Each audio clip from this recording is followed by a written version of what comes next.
They told me toys don't talk. They told me that when the house is quiet and your mind is tired, the brain fills silence with imaginary voices. They were wrong. I found the box on a rainy Tuesday, the kind of rain that turns the attic smell into something alive. Damp paper, old glue, the faint metallic tang of forgotten springs. The box was wrapped in brittle newspaper, the headlines long gone to yellow. Inside, under tissue the color of cigarette ash, was a pig. Not a stuffed animal exactly, and not quite a mascot, more like a child's effigy carved by someone who preferred shadows. Its eyes were hollow, round as coin sockets, and the mouth somehow was sculpted into a smile that knew things. At first I told myself I delighted in morbid curiosities. I held it up to the attic light. The dust motes spun like tiny planets. The pig smelled faintly of varnish and something sweeter underneath, the odor of old candy left in pockets. I laughed, a short, embarrassed sound, and that laugh felt thin in the high-ceilinged hush. Still, I carried it downstairs because it felt wrong to leave an object with that kind of attention in the dark. The house accepted it like a new key in an old lock. It fit. That night, the house breathed differently. The radiators clanked as if adjusting to a new tenant. I lay in bed with the pig on the dresser across the room, its silhouette a small bull of shadow. I read until my eyes blurred and the room smelled of tea and warm plastic. Somewhere in the house a clock clicked with precise indifference. After the clock died down, I thought I heard whispering, or perhaps the whispering found me. At first the sounds were impossible to place. A soft shuffling like felt rubbing felt, a high, near imperceptible scrape that might have been the pig's small head tilting. I told myself the house played tricks. Old houses are full of small betrayals, settling, pipes, rodents. I told myself these things until the whisper turned into a syllable I recognized. My name, just the first syllable, but bright and deliberate. The air around me felt colder, as if someone had opened a cellar door. I got up and walked to the dresser, because strange things demand movement more than explanation. The pig did not move from its shelf, but its hollow eyes seemed deeper, as if they'd swallowed the lamplight and kept a small, secret heat. When I reached out, my fingers brushed the painted snout, and I tasted metal. No, not taste. The back of my tongue caught at the oddness of it, like when you smell a perfume you haven't worn in decades and remember a hand you once held.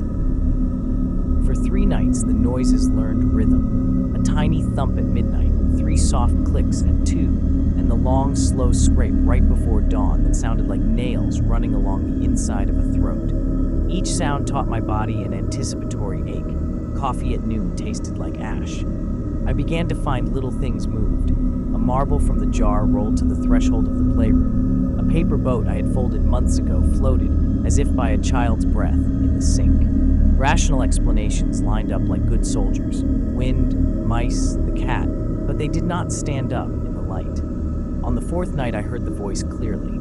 It was not language at first, but cadence, a pattern like someone learning to speak through the teeth of a wound. Then a word, plain as a bowl, play. It was not the pig's mouth moving, it was the house speaking through it, or the pig through the house. My chest tightened, and something like laughter rose in my throat, not mine and not foreign, but ancestral, like a tune your grandmother hummed in a language you almost understand. I should have taken it outside then. I should have burned the newspaper, left the pig on the curb, given it to a thrift store that would accept the weight of other people's memories. Instead, I carried it to my bed, because curiosity is hunger, and tonight I was starving. The pig's eyes glittered in the dark with a promise that felt like a child's hand, small, sticky, with a secret crumb tucked into the palm. I slept badly, and in the morning there were mud prints across the hallway, tiny hooves pressed into the dust, leading to the closet door I never opened. The house smelled of sugar and something deeper, like rot kept sweet. I bent to the prints and felt the first real prickle of fear. The impression of something small but deliberate had been left for me to see. Outside, rain cut out the world to a soft gray. Inside, the toy waited. The second week was when the whispering stopped being a background noise and became a conversation. I never initiated it. I never said a word out loud. Not to it, not to myself. But somehow, the silence in my house bent, like air pressing against the walls of a balloon, until the first syllables floated through. It always began the same way. my name, spoken with the trembling sweetness of a child trying out a forbidden sound. Sometimes the voice was high and playful, other times deep, vibrating like it came from beneath the floorboards. I'd sit there, frozen in bed, while the toy remained perfectly still on the dresser. But its hollow eyes didn't need to move. They stared, wide and hungry, no matter where I stood. By then, I had noticed something impossible. The pig was changing. The first day, I told myself the paint was cracked because of the humidity, but the cracks grew into shapes. Fine lines etched around the mouth, turning its carved smile into something sharper, wetter. Its stubby arms seemed to angle differently each morning, pointing closer to the bedroom door, closer to me. I tried ignoring it. I shoved the toy into a box, taped it shut, and locked it in the garage. That night, I woke at exactly 3:07 a.m. to a weight pressing on my chest. I opened my eyes and nearly swallowed my scream. The pig was sitting on me, its snout just inches from my face. I didn't feel plastic or wood when I shoved it off. Its body was warm, pulsing faintly, as if filled with slow blood. The voice grew bolder after that. Not whispers anymore, commands. Come play. Look at me. Don't leave me. Sometimes the words crawled directly inside my head, bypassing sound altogether. The more I resisted, the more desperate it became. I started hearing laughter echoing from empty rooms, the sound of small hooves clattering across the wooden floorboards. When I checked, there was nothing, only the smell, faint but undeniable, of burnt sugar and copper. Sleep became a punishment. The moment I closed my eyes, I'd dream of a room that wasn't my own, a child's playroom, lit by a dim yellow bulb, wooden blocks, broken dolls, tin soldiers, all ruined, mouths stretched open in silent screams. In the corner stood the pig, larger than life, its body towering, skin fleshy now instead of carved. It would tilt its head and say, "This is where they all go when they listen." The worst part was when I started losing track of time. I'd find myself standing in the hallway with no memory of leaving my bed, or I'd wake with my hands sticky, smelling faintly of soil, as if I'd been digging. Once, I discovered the word play scratched into the wall above the headboard, the letters deep and jagged, as though carved by hooves or claws. My fingernails were raw, bloody at the edges. Neighbors began to avoid me. They said they heard noises at night, childlike giggles spilling from my house when no one else was inside. The mailman told me he saw a small figure standing in the upstairs window, staring down at him with black, hollow eyes. But I live alone. I tried burning it. I really did. I built a fire in the yard, wrapped the pig in old newspapers, and threw it in. The flames hissed as though water had been poured on them, and the fire went out instantly, smoldering into a stink like rotten candy.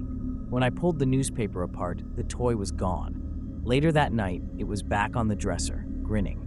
The pig didn't just want attention anymore. It wanted loyalty, possession, a kind of worship that went beyond playing, and I could feel it. Each day it pushed harder, its voice digging deeper into the marrow of my thoughts. My reflection no longer belonged entirely to me. When I looked into the bathroom mirror, sometimes my eyes were round and black, hollow like its own. And then, one night, it spoke clearly in a voice that was neither child nor beast, but something wearing both like masks. "If you don't play, I'll find someone else." That was when I realized it wasn't just my toy anymore. It was choosing me, or replacing me. I don't know how long I can keep speaking to you. My thoughts aren't my own anymore. They slip like wet cards falling into its hands. But you need to know how it ends, because maybe, if you hear this, you'll recognize the same voice when it comes for you. The night it all broke began in silence. No whispers, no clatter of hooves, just a stillness so heavy it pressed into my ears. I thought for a moment it was gone, that I was free. The pig sat on the dresser as always, frozen in its terrible smile.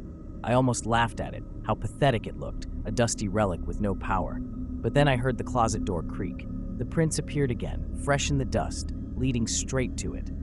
My chest tightened as I saw the knob turn, slow, deliberate. I told myself not to move, not to breathe, yet some force, his force, pulled me forward. My legs moved without my permission, dragging me across the room until my hand touched the knob. The inside smelled like damp soil and candy left too long in the sun. I gagged as my eyes adjusted. At first, all I saw were shapes, small, slumped figures piled in the darkness. Toys, hundreds of them, Dolls without eyes, wooden horses with broken legs, stuffed animals half burned. Their mouths were open, every single one carved into the same grotesque smile. And then, beneath them, I saw faces. Not toys. Faces. Human. Children. Their features half-formed, as if the toys had grown from them, or worse, swallowed them. The pig's voice filled the closet like smoke. They're still playing. They always play. I stumbled back, but the pile shifted. Tiny glass eyes and hollow sockets turned toward me in unison. The dolls twitched, the stuffed animals jerked, the tin soldiers began to march with broken metallic clicks. My body seized with terror as the pig climbed down from the dresser, no longer stiff, no longer toy. Its hooves hit the floor with the wet thud of flesh. It was taller now, taller than me. The smile stretched, split down the sides like a wound that never healed. "You're mine," it said, though the voice was inside my head and outside all at once. I ran. I ran down the stairs, through the hall, tearing at the locks with shaking fingers.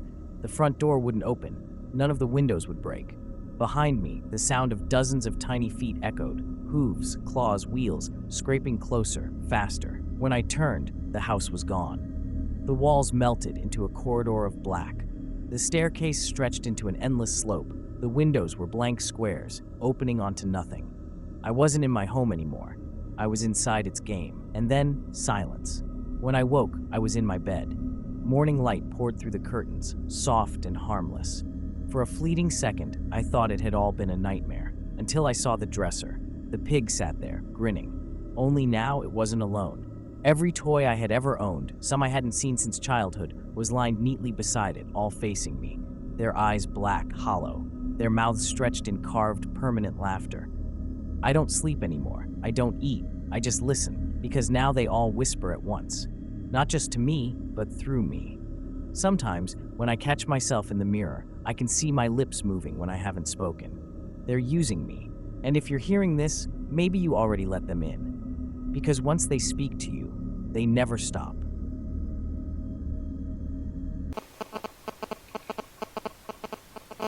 Subscribe to Horror Story Bar.